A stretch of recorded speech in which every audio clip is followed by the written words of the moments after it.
They are few in number, but these protesters represent the concerns of millions of Greeks.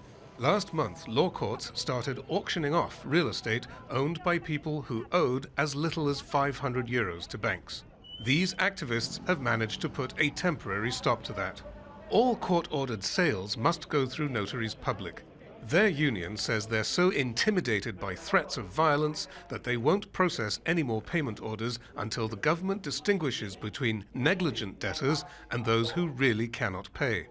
The entire political system needs to legislate specifically for the circumstances under which people can save their homes from auction. It's one thing to go to auction to pay workers who are owed years of back pay. It's a different thing to auction off a ship or a car or liquidate property to pay alimony.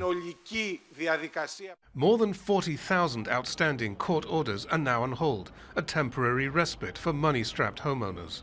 This is turning into a major headache for the government, which insists that it doesn't allow banks to auction off people's primary residences. It is now considering a measure that would protect those homes from repossession for unpaid taxes as well, in an effort to soothe public outrage. But there is pressure from the banks, which are now looking to sell more than $100 billion worth of loans that aren't being repaid. Many bankers would like to sell these bad loan portfolios to distress funds.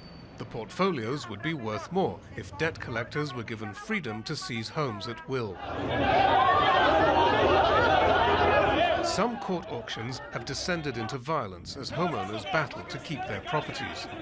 Mary Orfanou has been fighting for 11 years and is afraid that politicians may ultimately cave in to bankers' demands.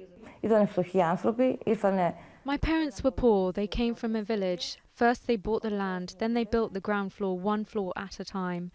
That's where we grew up. My father worked as a florist day and night. Eventually he managed to build the upper stories to leave a floor to each sibling. Orfanou underwrote a loan her brother took out to start a motorbike rental business, but his business foundered and he left half the loan, $33,000, unpaid. With interest and penalties, the bank now demands more than $100,000. If people cannot pay, she says, they should not pay. Psaropoulos, Al Jazeera, Athens.